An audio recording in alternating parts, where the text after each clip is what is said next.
If a game can mimic a dolphin's world, it doesn't take much more to make other kinds of game that adults, as well as children, will find entertaining.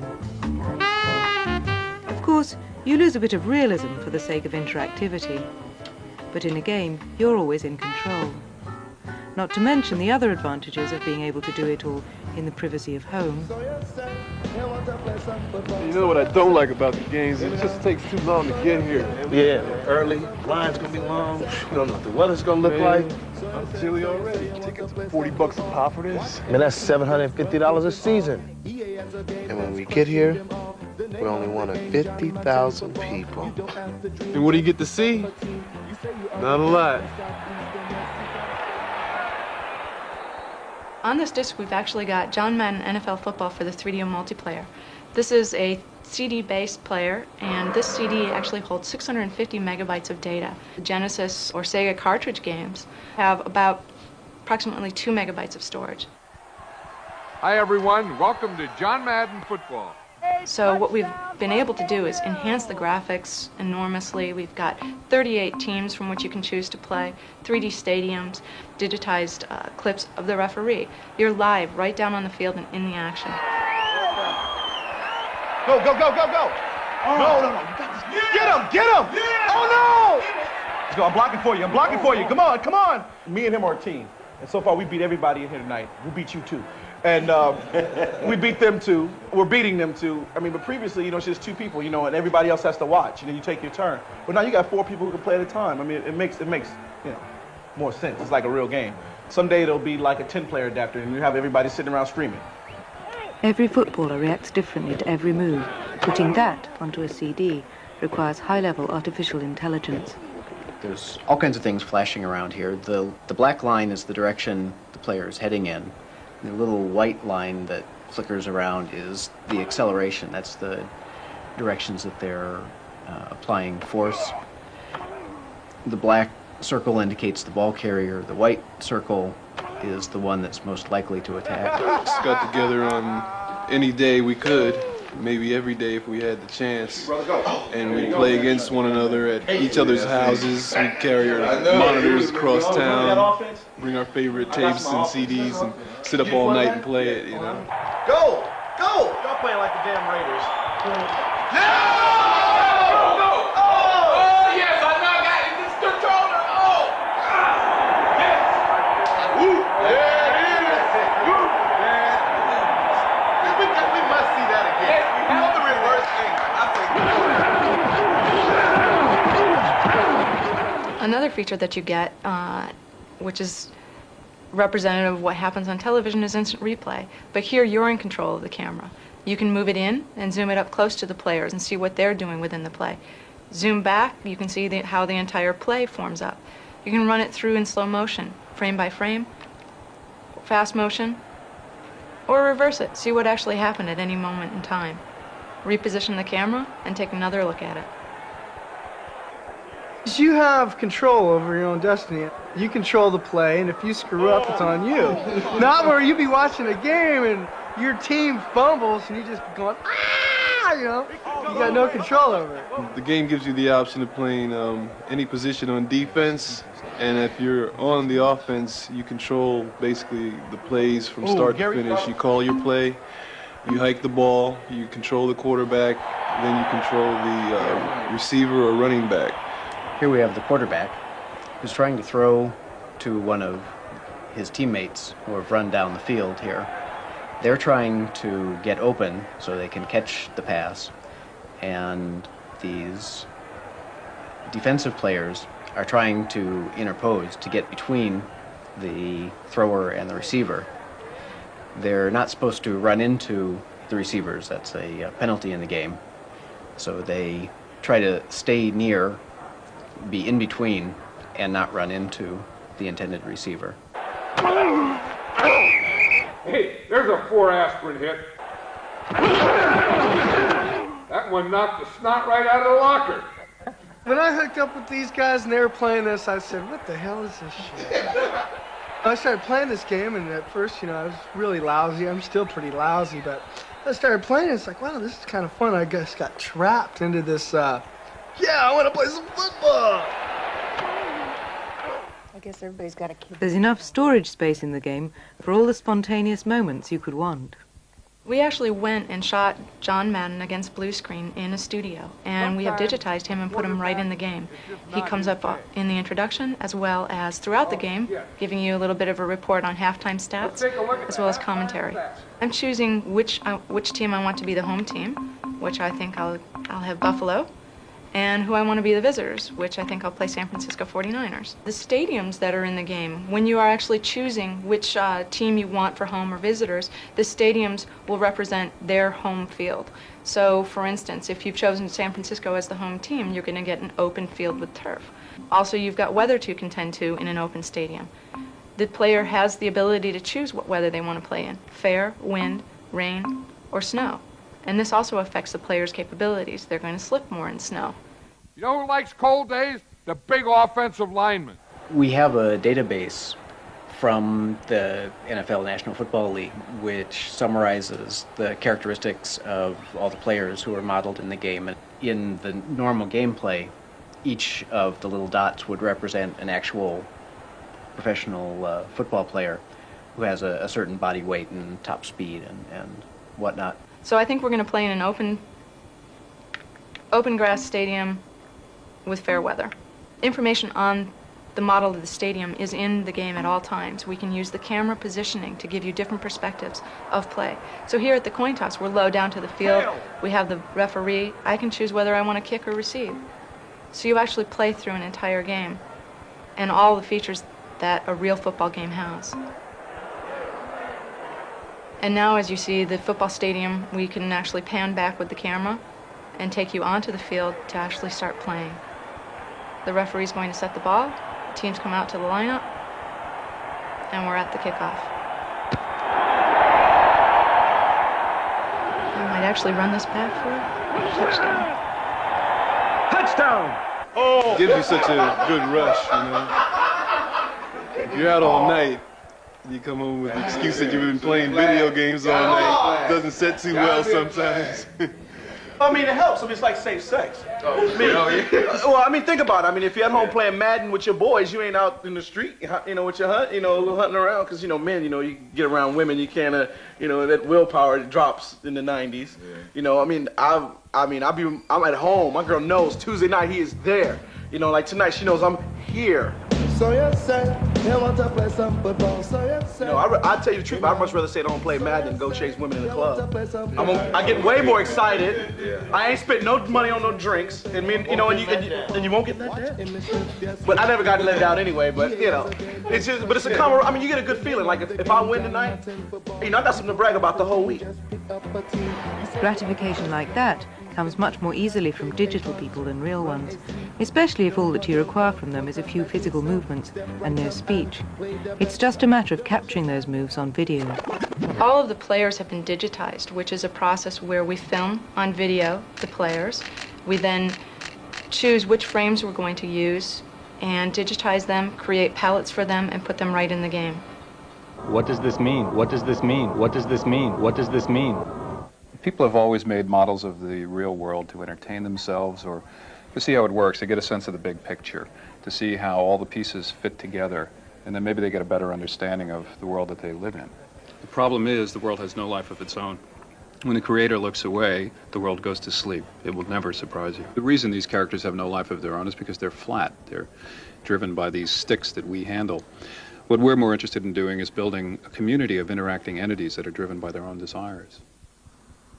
For that community to have life and 3 dimensions, it can't be digitized from particular shots. It, and the space it inhabits, has to be modeled completely inside the computer. Well, the first thing in creating a 3D character, in this case, would be to start with a skeleton, which is what I have on the screen now. It's a character walking.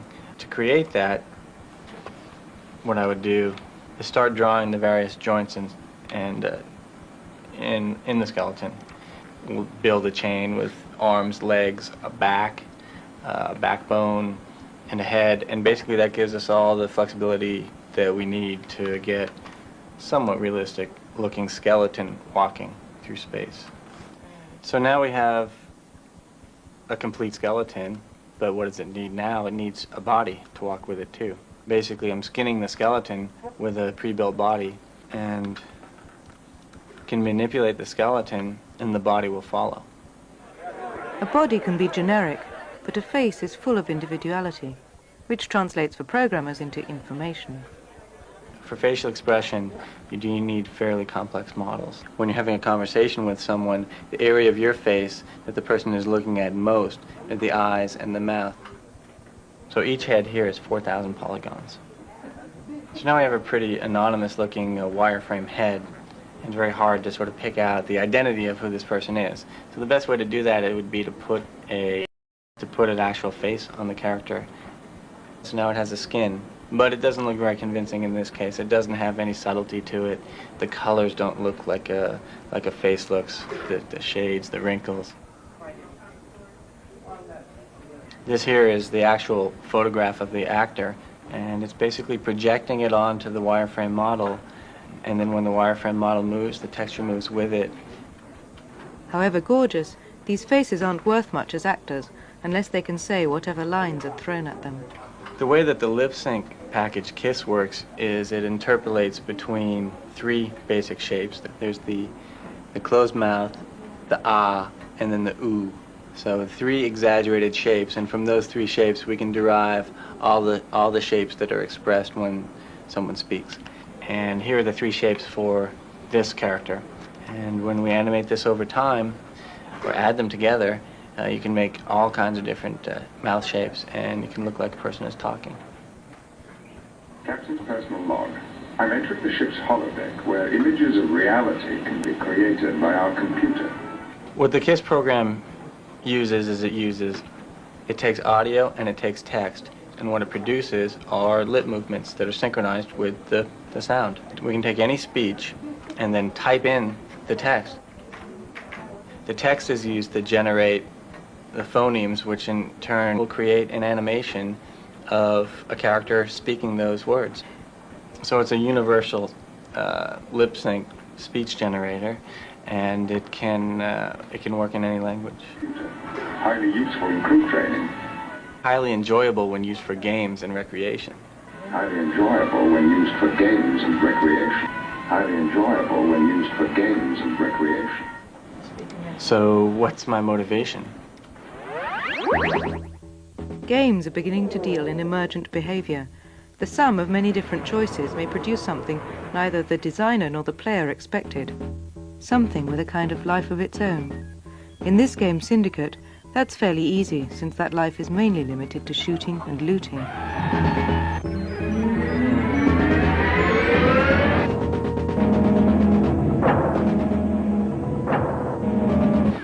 Other games may look more primitive, but their social engineering is much more ambitious.